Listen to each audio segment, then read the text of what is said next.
Hello friends, எல்லாருக்கும் வணக்கம். நீங்கள் பார்த்துட்டு இருக்கிறது கிரியேட்டிவ் ஹட் தமிழ். இன்றைக்கி வீடியோ என்ன பண்ண போகிறோம் அப்படின்னு பார்த்தீங்கன்னா, சிம்பிளான ஒரு டாய் ஏரோப்ளைன் பண்ண போகிறோம். அதுவும் பார்த்தீங்கன்னா ட்ரோன் மோட்டார்ஸ் யூஸ் பண்ணி பண்ண போகிறோம். இது பண்ணி முடிச்சு அது எப்படி இருக்குது, அது எப்படி பறக்குது அப்படின்ற வீடியோவில் பார்க்கலாம். வாங்க வீடியோக்குள்ளே போகலாம்.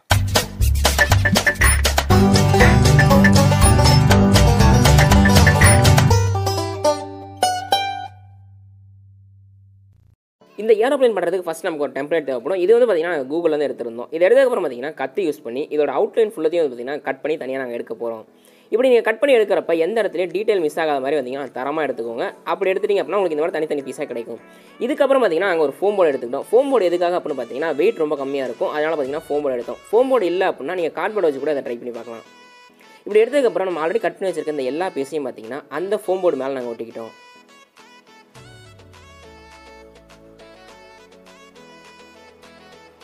இப்படி ஒட்டின இந்த லேயர் காஞ்ச பிறகு பார்த்தீங்கன்னா நம்ம ஒரு டீட்டெயில் நைஃபோ அல்லது நைஃபோ எடுத்து இந்த அவுட்லைனில் இருக்க மாதிரி பார்த்தீங்கன்னா அந்த ஃபோம் போர்டையும் நம்ம ஃபுல்லாக நம்ம கட் பண்ணி எடுக்கணும். இப்போ பார்த்தீங்கன்னா டோட்டலாக கட் பண்ணி முடிச்சிட்டோம். கட் பண்ணி முடிச்சதுக்கப்புறம் பார்த்தீங்கன்னா தனித்தனி பீஸாக இது மாதிரி எடுங்க. இது எடுக்கிற பார்த்தீங்கன்னா ரொம்ப கவனமாக எடுங்க. எந்த இடத்துலையும் சின்ன சின்ன டீட்டெயில் கூட மிஸ் ஆகிடக்கூடாது.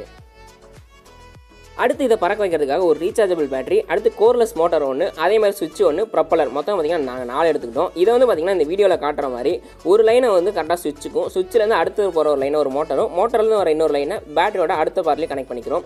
இது கனெக்ட் பண்ணதுக்கப்புறம் அந்த ப்ரொப்பலரும் கனெக்ட் பண்ணிக்கோங்க. இப்படி ரெண்டு கனெக்ட் பண்ணதுக்கப்புறம் வந்து பார்த்திங்கன்னா நீங்கள் சுவிட்ச் போட்டு பார்த்தீங்க அப்படின்னா இந்த மோட்டார் தரமாக ஓடுது. இப்படி ஓடுச்சு அப்படின்னா கரெக்டாக இருக்குது அப்படின்னு அர்த்தம். அடுத்து நம்ம செஞ்சு வச்சிருக்க இந்த மோட்டார் லைனையும் ஃபோம் போர்டையும் பார்த்தீங்கன்னா ஒன்றா நம்ம ஜாயின் பண்ணணும். இதுக்காக ஃபஸ்ட்டு நாங்கள் ட்ரோன் மோட்டார் மட்டும் எடுத்துக்கிறோம். எடுத்துகிட்டு இந்த ஃபோம் போர்டோட பேக் சைடில் பார்த்தீங்கன்னா சின்னதாக கேப் இருக்கும். அதில் வந்து பார்த்தீங்கன்னா இந்த வீடியோவில் நாங்கள் காட்டுற மாதிரி ஒரு டேப் வச்சு கரெக்டாக அதை ஒட்டிக்கோங்க. அதுக்கு அடுத்து பேட்டரியை ஃபில் பண்ணுறதுக்காக பார்த்தீங்கன்னா ஆல்ரெடி ஒரு ஃபோம் போர்டில் ஒரு சின்ன கேப் கொடுத்துருக்கோம். அதுக்குள்ளே அந்த பேட்டரியை வச்சு ஃபிக்ஸ் பண்ணிக்கோங்க. மூணாவது பார்த்தீங்கன்னா சுவிட்சை வந்து அதோட கீழ்ப்பக்கம் கொடுத்துருக்கோம். நாங்கள் வந்து இந்த மாதிரி பெரிய சுவிட்ச் கொடுத்துருக்கோம். உங்களுக்கு இதை விட சின்ன சைஸ் சுவிட்ச் கிடச்சிது அப்படின்னா அந்த சைஸ் சுவிட்ச் வச்சு கரெக்டாக ஒட்டிக்கோங்க. பேட்டரி கீழே விழுந்தாலும் டைப் படிச்சிங்க அப்படின்னா இந்த செட்டப் தரமாக முடிஞ்சிருச்சு. அதுக்கு அடுத்து பார்த்தீங்கன்னா அதோட விங்ஸ் எல்லாத்தையும் ஃபிக்ஸ் பண்ணணும். ஃபஸ்ட்டு இந்த சின்ன விங்ஸ் எடுத்து இந்த வீடியோவில் காட்டுற மாதிரி கரெக்டாக அதோட பேக் சைடில் வச்சு கரெக்டாக லாக் பண்ணிக்கோங்க. அதுக்கு அடுத்து பார்த்தீங்கன்னா ஃப்ரண்ட்டில் இருக்க அந்த பெரிய விங், அதோட பின்பக்கத்தில் இருக்க அந்த கேப் மூலிமா அந்த பேட்டரி ஃபிக்ஸ் ஆகணும். அதே மாதிரி அந்த சின்ன கேப் வந்து பார்த்தீங்கன்னா மேலே தனியாக கொடுத்துருக்க அந்த ஹோல் வழியாக ஃபிக்ஸ் ஆகிற மாதிரி வச்சுட்டு ஃபெவிக்விக் வச்சு இது எல்லாத்தையும் பார்த்தீங்கன்னா தரமாக ஒட்டி முடிச்சிருங்க. இப்போ நம்ம பிளைன் பறக்கிறதுக்கு ரெடி ஆயிடுச்சு. அடுத்து இதை போய் விட்டு டெஸ்ட் பண்ணி பார்த்துடலாம். இப்போ யாரும் இல்லாத இந்த காட்டுக்கு வந்தாச்சு. இங்கே வந்து பார்த்தீங்கன்னா சில பைலட் செக்கப்லாம் இருக்குது. அந்த செக்கப்லாம் முடிச்சுட்டு தான் பார்த்தீங்கன்னா நம்ம பிளைனை பறக்க விடணும்.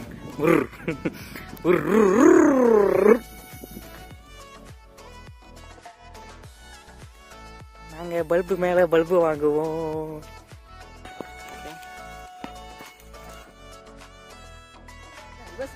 நாங்கள் 2வது டைம் ட்ரை பண்ணுறா பார்த்தீங்கன்னா அந்த பிளைன் மறுபடியும் கீழே தான் வந்து விழுந்துச்சு. பட் இந்த டைம் கீழே விழுந்தா பார்த்தீங்கன்னா அது 2ஆவே உடஞ்சி போச்சு.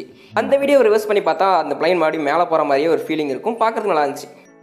அதுக்கப்புறம் எனக்கு ரொம்பவே கடுப்பாயிருச்சு. ஏன் அப்படின்னா இந்த பிளைனை வந்து பார்த்தீங்கன்னா நாங்கள் இதோட 3வது டைம் புதுசாக செய்கிறோம். இது மாதிரி செஞ்சு பார்த்தீங்கன்னா ஏதாவது ஒரு ஃபெயிலியர்னால அது உடஞ்சிக்கிட்டே இருந்துச்சு.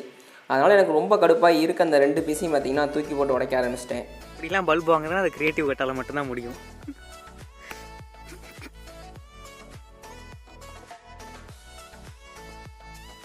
ஏய், இது நல்லா சுத்துனுச்சுடா.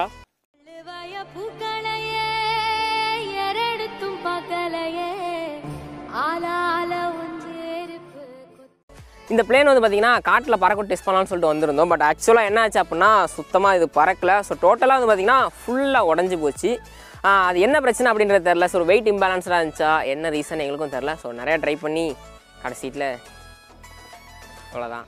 இனி நம்ம சேனலில் பார்த்தீங்கன்னா நிறைய புது ப்ராஜெக்ட் ட்ரை பண்ணி பார்க்க போகிறோம். ட்ரை பண்ணி பார்த்துட்டு அது சக்ஸஸ்ஃபுல்லாக வருதா இல்லை ஃபெயிலியராக வருதா அப்படின்றதெல்லாம் ஃபுல்லாக தெரிஞ்சுக்கணும் அப்படின்னா மறக்காமல் நம்ம சேனலை ஃபாலோ பண்ணிக்கோங்க. இந்த வீடியோ பிடிச்சிச்சுன்னா லைக் பண்ணுங்கள், ஷேர் பண்ணுங்கள், மறக்காமல் சப்ஸ்கிரைப் பண்ணி கூட பக்கத்தில் அந்த பெல் பட்டனை கிளிக் பண்ணிக்கோங்க. தேங்க்ஸ் ஃபார் வாட்சிங் வீடியோ.